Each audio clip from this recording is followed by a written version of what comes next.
राजनीति में अच्छे काम योजना का श्रेय लेने की होड़ आम बात है। मैन्युफैक्चरिंग को लेकर कांग्रेस और मोदी सरकार में श्रेय लेने की होड़ देखी जा रही है। इसकी शुरुआत हुई मेक इन इंडिया को नाकाम बता चुके राहुल गांधी के एक ट्वीट से, जिसमें उन्होंने कर्नाटक में फॉक्सकॉन की फैक्ट्री से मिलने वाले हजारों रोजगार का हवाला देते हुए अपनी कांग्रेस सरकार को इसका श्रेय दिया। तो मोदी सरकार ने उन्हें खबरदार कर दिया। आज हिंदुस्तान में आप made in India, made in India, made in India की बात करते रहते हो। मेड इन इंडिया हो ही नहीं सकता। आज नरेंद्र मोदी ने अच्छा नारा दिया मेड इन इंडिया का, मगर एक फैक्ट्री नहीं लगाई। मेड इन इंडिया हो ही नहीं सकता कहने वाले राहुल गांधी को केंद्रीय मंत्री ने क्यों बधाई दी? The reason China is sitting inside this country is because Make in India has failed. The reason China is sitting inside this country is because India is refusing to produce. Rahul Gandhi एक तरफ कहते नहीं रुकते कि मेड इन इंडिया फेल हो गया, भारत में manufacturing कम हो रही है। India needs to start producing. Production is the key for the success of any country, and our manufacturing is declining. It should actually be going on. जिस Germany से राहुल गांधी ने यह दावा किया, उसी जर्मनी से उन्होंने एक पोस्ट की, जिसके बाद मैन्युफैक्चरिंग को लेकर श्रेय की होड़ लग गई, जहां लिखा कि सिर्फ 8-9 महीनों में 30,000 स्टाफ की भर्ती। ये भारत में अब तक का सबसे तेज फैक्ट्री विस्तार है। इस यूनिट का नेतृत्व महिलाएं कर रही हैं। करीब 80% महिला कर्मचारी और इनमें से ज्यादातर 19 से 24 साल की उम्र की हैं, जिनकी ये पहली नौकरी है। कर्नाटक एक मिसाल पेश कर रहा है जहां मैन्युफैक्चरिंग इस गति से बढ़ सकती है।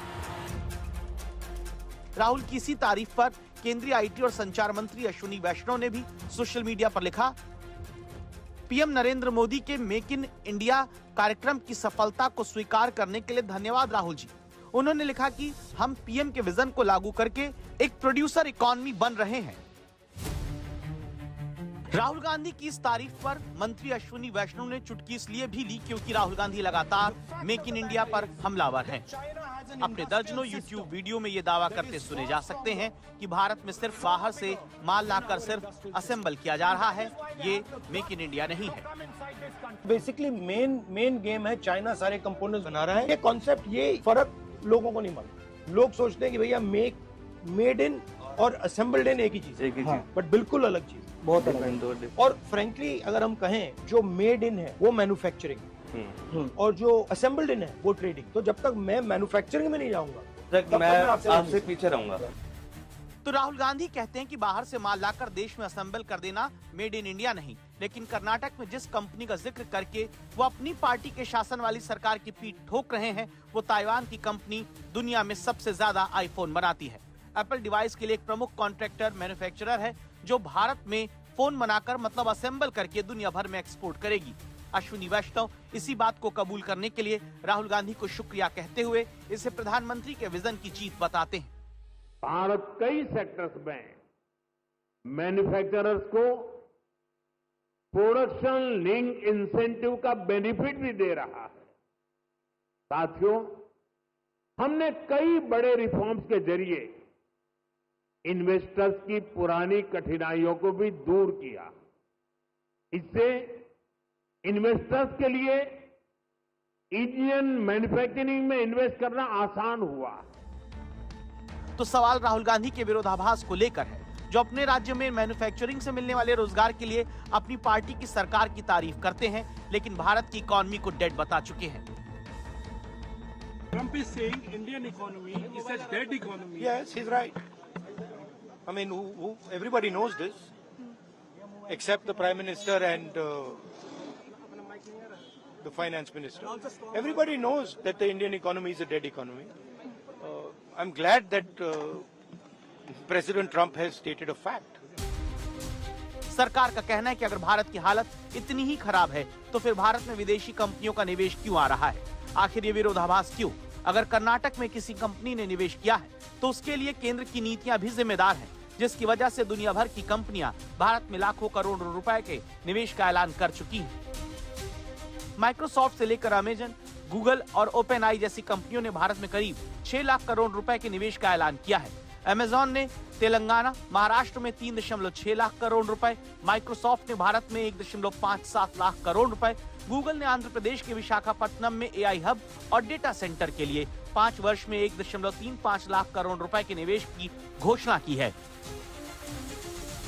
हम चिप से शिप तक भारत में बनाना चाहते हैं और इसलिए आपकी ईज ऑफ डूइंग बिजनेस के लिए हम लगातार काम कर रहे हैं। सरकार ने 40,000 से ज्यादा कंप्लायंस खत्म किए हैं। सरकार का सवाल यह है कि अगर भारत की हालत इतनी ही खराब है तो फिर दुनिया भर की कंपनियां भारत में निवेश क्यों कर रही हैं? विशेषज्ञ कहते हैं कि मैन्युफैक्चरिंग की एक प्रक्रिया होती है जहां पहले चीजों को असेंबल किया जाता है, मतलब बाहर से कल पुर्जे लाकर जोड़े जाते हैं, फिर धीरे धीरे उसके हिस्से देश में बनने लगते हैं। कई वर्षों के लगातार प्रयास के बाद 100% माल देश में बनता है, जिसमें वक्त लगता है, लेकिन उसके लिए जरूरी है असेंबल करने से शुरुआत तो की जाए। इसके अलावा एक तर्क ये भी है कि किसी भी चीज को आयात करने पर इंपोर्ट ड्यूटी चुकानी पड़ती है। इसीलिए अगर आप मोबाइल जैसे सामान को अपने देश में असेंबल भी करते हैं तो देश की काफी पूंजी बचाई जा सकती है, जिससे अपने मजदूरी, कंपनियों की क्षमता, नई मशीनरी पर निवेश कर घरेलू मैन्युफैक्चरिंग बढ़ाई जा सकती है। इस तरह नौजवानों को रोजगार से लेकर सरकार को टैक्स भी मिलता है। भारत में कहीं भी फैक्ट्री लगे वो केंद्र और राज्य दोनों के प्रयास का ही नतीजा होगा। अच्छी बात यह है कि मैन्युफैक्चरिंग की अहमियत को लेकर देश की 2 सबसे बड़ी पार्टियों में आम राय बनती दिख रही है। वैसे दुनिया का इतिहास बताता है कि मैन्युफैक्चरिंग से ही करोड़ों रोजगार पैदा किए जा सकते हैं। दुनिया भर के देशों का उदाहरण हमारे सामने है। चीन की हर कोई बात करता है, चीन को आज दुनिया की फैक्ट्री कहा जाता है, लेकिन चीन को यह सब करने की प्रेरणा किसने दी? चीन से पहले मैन्युफैक्चरिंग ने जापान, दक्षिण कोरिया और ताइवान की तस्वीर बदल दी। जिन्होंने आर्थिक विकास के मॉडल की हर प्रक्रिया को पूरा किया। ये देश जानते थे कि कृषि आधारित इकोनॉमी से बात नहीं बनेगी, इसीलिए चीन समेत हर विकास करने वाले देश ने कृषि से लोगों को मैन्युफैक्चरिंग में डाला। बड़ी बड़ी मिल, फैक्ट्रियां खोली, जिससे करोड़ों लोगों को मजदूरी मिली। सस्ते मजदूरों से कारोबारियों को फायदा हुआ। मैन्युफैक्चरिंग बढ़ी तो मजदूर मिडिल क्लास बन गए। सरकार को टैक्स मिलने से देश समृद्ध हुए। जब यह प्रक्रिया पूरी हुई तो जापान, दक्षिण कोरिया और यहां तक कि चीन ने सर्विस सेक्टर पर ध्यान दिया।